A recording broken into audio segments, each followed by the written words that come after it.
The nation's voice, Bharat Today News.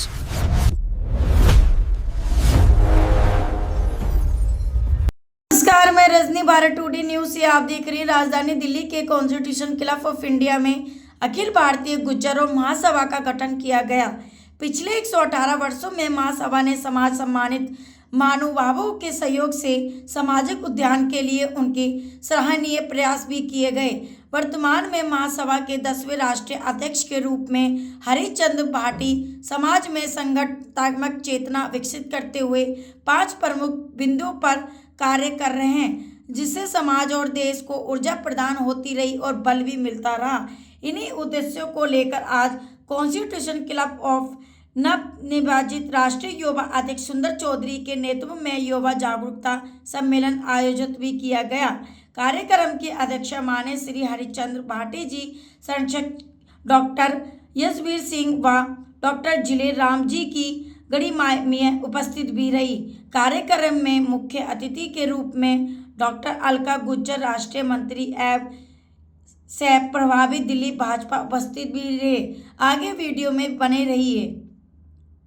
Chaudhary जी ने जो राष्ट्रीय अध्यक्ष बनाया है, क्या सोच समझ के बनाया और क्या प्रेरणा लेके बनाया और क्या कारण है? देखिए, हम गुर्जर महासभा का आपको बैकग्राउंड बता दें और गुर्जर के बारे में आपको बता दें तो अभी तक बात ज़्यादा जानकारियाँ नहीं हैं। गुर्जर समाज जो आज जाति के रूप में है, ये एक संप्रदाय है। इसमें हिंदू, मुस्लिम, सिख, ईसाई, ये सारे जितने मज़हब हैं सब इसमें समायोजित हैं और ये एक कल्चर है, एक संस्कृति है भारत की। गुर्जर समाज जो छोटे रूप में जाति के सामने रूप में है, उसका एक वैभव है सारी दुनिया में। मुगलों से संघर्ष करने में, अंग्रेज़ों से संघर्ष करने में, अन्य लोगों के साथ में अगुवाई में गुर्जर समाज के लोगों ने 300 वर्ष तक भारत की सीमाओं की रक्षा की है। नागभट्ट और मीर भोज उसी वंश के हमारे वंशज हैं।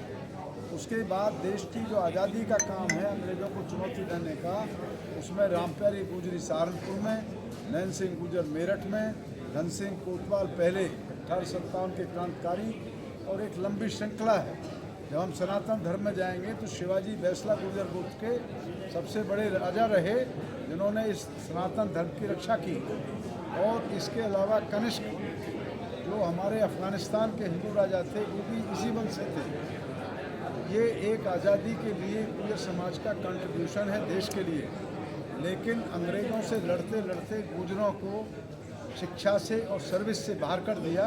उनकी ज़मीन जायदादें जब्त कर लीं, जंगलों में जाके रहना पड़ा। आज धीरे धीरे बच्चे नए वापस आ रहे हैं शिक्षा जगत के बीच में। महासभा देश के वातावरण में, राजनीति में हिस्सेदारी सुनिश्चित करने के लिए अगले 3 महीने से 1 साल तक अभियान चलाएगी। हमारा स्पष्ट मत है कि जब हमारी कुर्बानियां हैं देश के लिए, तो राजनीतिक लोग जो उपेक्षा समाज की कर रहे हैं, हम उनको विवश और मजबूर करेंगे। जो हिस्सेदारी राजनीतिक दल करेंगे, हम उसी को वोट करने के लिए समाज से कहेंगे, अन्यथा हम उनको वोट नहीं करेंगे। सुरेंद्र जी पर जो आपने भरोसा करके इनको जो बनाया, जो उनके बारे में क्या कहें? हाँ, सुंदर भाई के बारे में जहाँ तक मैं जानता हूँ और मैंने इनके बारे में जानकारी की है, और अभी आज हम 4-6 घंटे से भी साथ हैं, तो ये उत्साही एक युवा है, ऊर्जा है और एक गहरी समझ है। जिन लोगों के साथ इन्होंने काम किया है, उन लोगों ने इनके बारे में आकर के बताया है कि इसके अंदर जज्बा है। सबसे पहले मनुष्य के अंदर है जज्बा, और फिर है समर्पण, और फिर है दूसरों का सम्मान। ये सारे गुण मैं सुंदर में, चौधरी में देखता हूँ और पाता हूँ। निश्चित रूप से इनके भविष्य की उज्जवल कामना भी करता हूँ, और निश्चित ये किसी न किसी दिन दुनिया के क्षितिज पर अपना झंडा और महासभा का झंडा फहराएंगे और अपना स्थान बनाएंगे।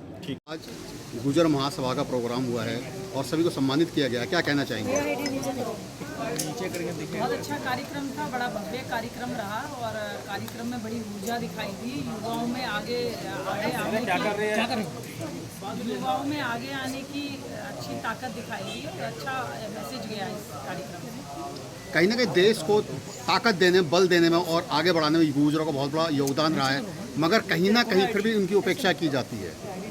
आवाज़ नहीं आई है पहले। राजनीतिक और अन्य क्षेत्रों में गुर्जरों की संख्या अच्छी रहती है और अच्छे रूप से वो अपने आप को प्रेजेंटेबल रहते हैं, मगर जहाँ देने की बारी होती है वहाँ बहुत कम दिया जाता है। मगर आगे आने वाली पीढ़ियों को अच्छा दिया जाएगा। एकता रहेगी, ये मैसेज ज़रूर दूंगी आपके माध्यम से। एकता रहेगी तो आगे बढ़ेंगे, अगर एक दूसरे के लिए ही काट करेंगे तो नहीं आगे बढ़ेंगे। युवा पीढ़ी को क्या मैसेज देंगे आप? एकता रखिए, अपने आगे आने वाली पीढ़ियों को अच्छी अच्छी पोजीशंस पे देखिए, अच्छा नेतृत्व करने वाले अधिकारों में देखिए, नीति निर्माणों में अपने समाज को देखिए, यही कहना चाहते हैं। मैम, वर्तमान समय में गुर्जर समाज जो है उनको किन किन चुनौतियों का सामना करना पड़ता है? जब भी मिलता है बहुत थोड़ा मिलता है, जो और समाजों को बहुत ज़्यादा मिलता है हम लोगों को बहुत कम दिया जाता है। ठीक है, थैंक यू।